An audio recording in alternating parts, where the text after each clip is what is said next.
Hello guys, ఇప్పుడే మన శంకర వరప్రసాద్ గారి సినిమా చూసి రావడం జరిగింది. సినిమా అయిపోయిన తర్వాత నాకు ఒక్కటే అనిపించింది గైస్, అనిల్ రావిపూడి గారు మీరైతే అస్సలు బయట తిరగకూడదు.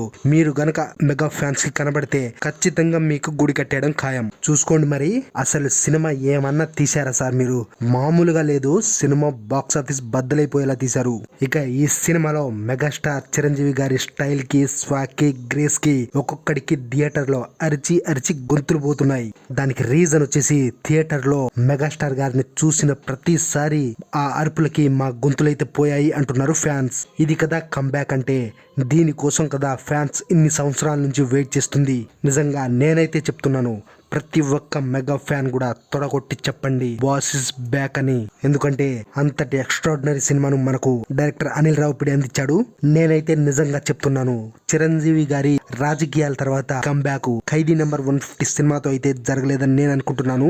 ఎందుకంటే మన శంకర వరప్రసాద్ గారు సినిమా సరైన కంబ్యాక్ లా నాకైతే అనిపించింది. సినిమా మొదలైన దగ్గర నుంచి చివరికి క్లైమాక్స్ వరకు కూడా ఒక్కళ్ళు కూడా థియేటర్ లో సీట్ లో కూర్చోలేదు. ప్రతి సీన్ కి, ప్రతి చిన్న డైలాగ్ కి మెగాస్టార్ అలా స్క్రీన్ మీద చిన్న లుక్ ఇస్తే చాలు అరిచి అరిచి గోల గోల చేసి ప్రతి ఒక్కరు అలసిపోయి ఇంటికైతే వెళ్లారు.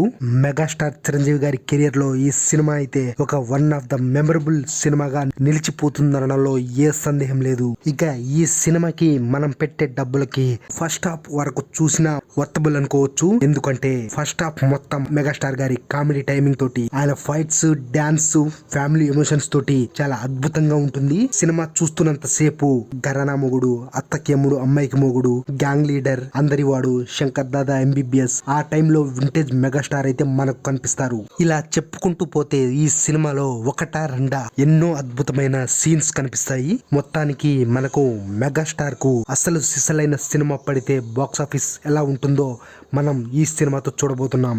మెయిన్ గా చూసుకుంటే ఎమోషన్ సీన్స్ వచ్చే దగ్గర మెగాస్టార్ గారు ఇచ్చే ఎక్స్ప్రెషన్స్ కి సినిమా చూస్తున్న ప్రతి ఆడియన్ కూడా కనెక్ట్ అయిపోతాడు. ఇది కదా మెగాస్టార్ అంటే, ఇది కదా మేం చూడాలనుకున్న మెగాస్టార్ అనే ప్రతి అభిమాని కూడా కాలర్ ఎగరేసి మరీ థియేటర్ నుంచి బయటికి వస్తాడు.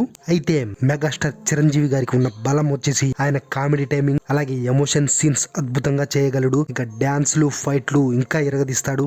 డైలాగ్ డెలివరీ కూడా చాలా అద్భుతంగా ఉంటుంది. ఇన్ని రకాల ఎమోషన్స్ ని మెగాస్టార్ చాలా అవలీలగా చేయగలడు. ఆడియన్స్ ని తన వైపుకు చిటికేసి మరి తిప్పుకోగలడు. ఈ మెగాస్టార్ ని ఇన్ని సంవత్సరాలుగా ఏ ఒక్క డైరెక్టర్ కూడా సరిగ్గా వాడుకోలేదేమో అన్న డౌట్ అయితే ఈ సినిమా చూస్తున్నంత సేపు మనకు వస్తుంది. ఎందుకంటే అనిల్ రావిపూడి వీటన్నిటిని చాలా అద్భుతంగా మనకు ఈ సినిమా ద్వారా చూపెట్టాడు. సినిమా చూడని ప్రతి ఒక్కరూ ఖచ్చితంగా థియేటర్ కు వెళ్లి ఈ సినిమా చూడాల్సిందే. థియేటర్ ఎక్స్పీరియన్స్ చేస్తే ఖచ్చితంగా 90s 80s లో ఆ ఎక్స్పీరియన్స్ ఎలా ఉంటుందో మనకు తెలీదు. కానీ ఆ ఎక్స్పీరియన్స్ ని ఈ సినిమా తోటి డైరెక్టర్ మనకు అందించాడని చెప్పాలి. ఇక వెంకీ మామ విక్టరీ వెంకటేష్ గారు సెకండ్ హాఫ్ లో వచ్చి సినిమాని మరో లెవెల్ కి తీసుకెళ్లిపోతాడు. చిరంజీవి గారు, ఇటు వెంకటేష్ గారు, వీరిద్దరూ ఒకరి పాటలకు మరొకరు డాన్స్ వేసుకుంటూ చేసే సీన్ అయితే గూస్ బంప్స్ తెప్పిస్తుంది. ఇద్దరి మధ్యలో వచ్చే కామెడీ సీన్స్ కి థియేటర్ మొత్తం పగిలిపోతుంది. వీళ్ళిద్దరిని చాలా ఎక్స్ట్రాడినరీగా వాడుకున్నాడు అనిల్ రావిపూడి. ఒక్క ముక్కలో చెప్పాలంటే మన శంకర వరప్రసాద్ గారు సినిమా మాత్రం ఈ 2026 సంక్రాంతికి ఫ్యామిలీ ఆడియన్స్ కి ఒక ఐ ఫీస్ట్ లా ఉండబోతుంది. లాస్ట్ ఇయర్ సంక్రాంతికి వస్తున్నాం సినిమా తోటి 300 కోట్ల గ్రాస్ కొట్టిన డైరెక్టర్ అనిల్ రావిపూడి ఈ సినిమా తోటి 300 కోట్లకు పైగా ఈజీగా కొట్టగలడు అనిపిస్తుంది. ఎందుకంటే ఫ్యామిలీ ఆడియన్స్ కనుక సినిమాకు కనెక్ట్ అయితే day by day cinema collections పెరుగుతూనే ఉంటాయి. ఇక మెగా ఫ్యాన్స్ కు శంకర్ దాదా ఎంబీబీఎస్, అందరివాడు, స్టాలిన్ ఆ టైంలో మెగాస్టార్ ఎలా ఉండేవారో అలా చూపెట్టాడు. సినిమా స్టార్ట్ అయిన దగ్గర నుంచి సినిమా అయ్యే వరకు పాస్ట్ లోకి వెళ్లి మెగాస్టార్ సినిమాలన్నీ ఒక్కసారి చూసి వచ్చిన ఫీలింగ్ అయితే కలుగుతుంది. ఓవరాల్ గా ఈ సినిమా పండక్కి బ్లాక్ బస్టర్